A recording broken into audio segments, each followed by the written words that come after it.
Hey, gals and guys, it's Chris Mosier from MyMediaHelper.com, and Merry Christmas and Happy Holidays to you.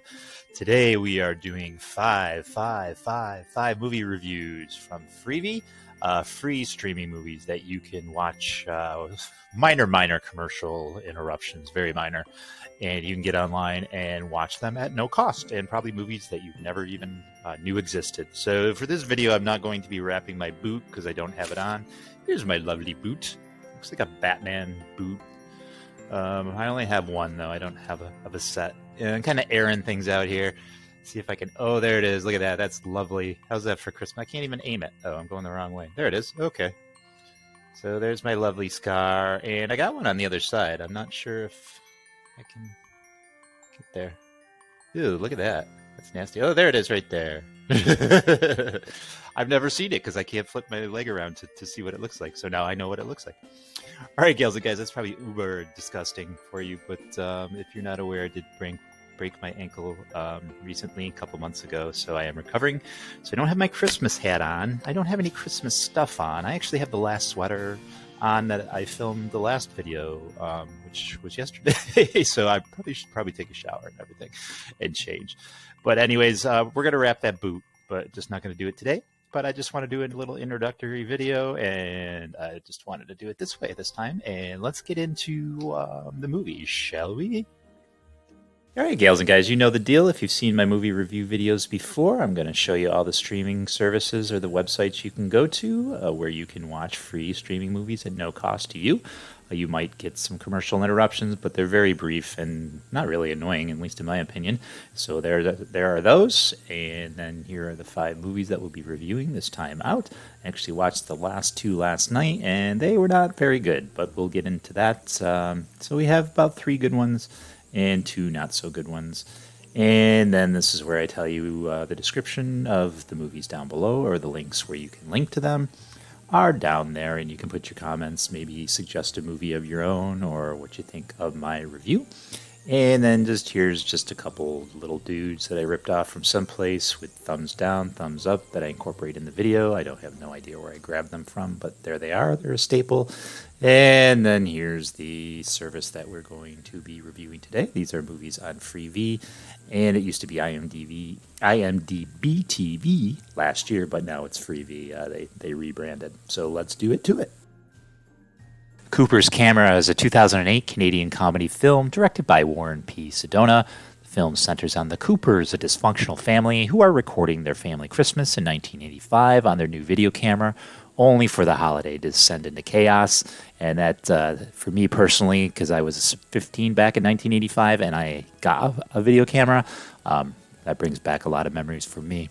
But the film was shot in Toronto in early 2008, while Jones and B were on hiatus from The Daily Show. The film premiered at the 2008 Toronto International Film Festival.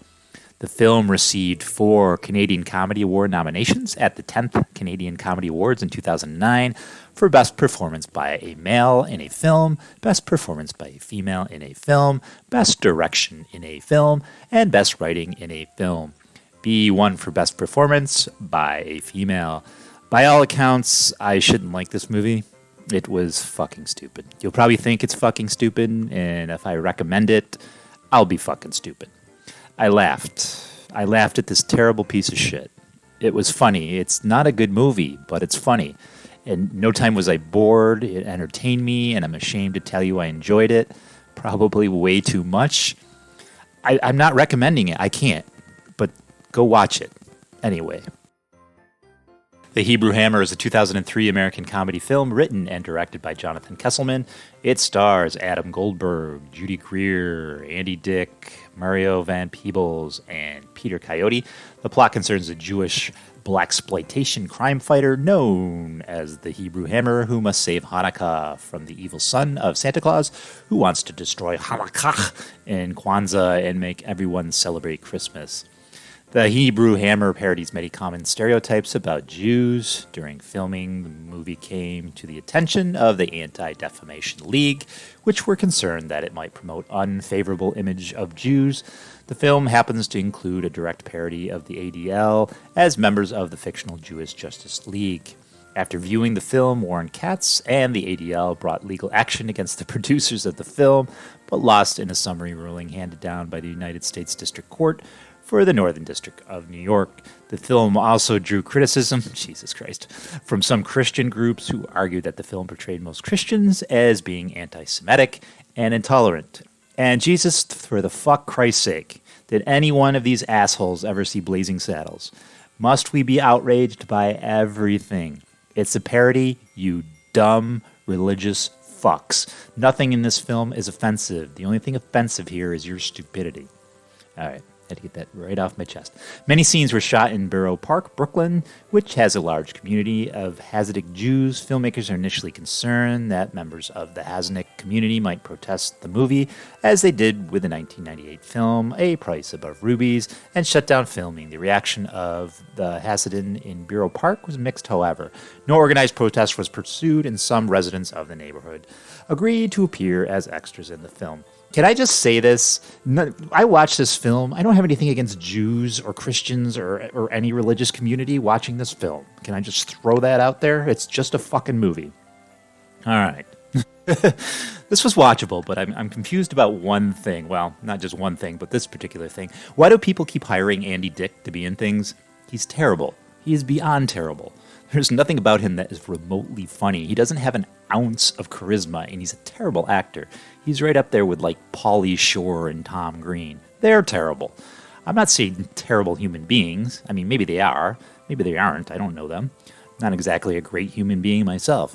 I mean, they are terribly untalented. Yet people keep hiring Dick. Is it because his last name is Dick? Maybe that's why people just like to say Dick. Dick is in my movie. As far as the movie is concerned, it's a few calibers lower than Austin Powers and a couple calibers lower than Undercover Brother. Put all three of these movies in their own subgenre in my little mind. All three are parodies of the 70s, 80s spy and cop movies.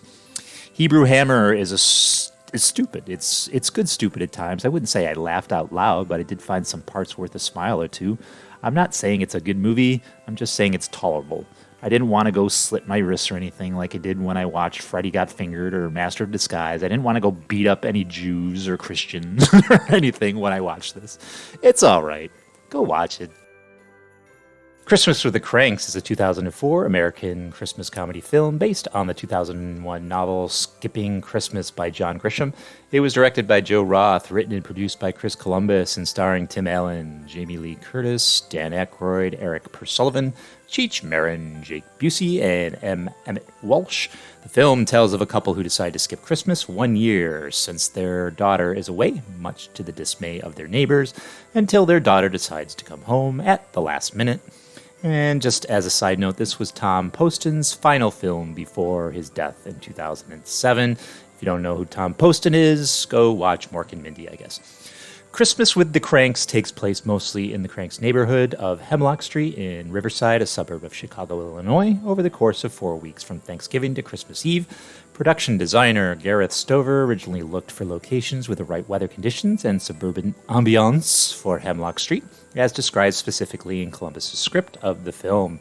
He was scouting from the metropolitan area of Chicago to Minnesota, but due to the extreme conditions of this part of the United States at the time, the filmmakers felt it was better to set up the neighborhood in an empty location instead of finding one.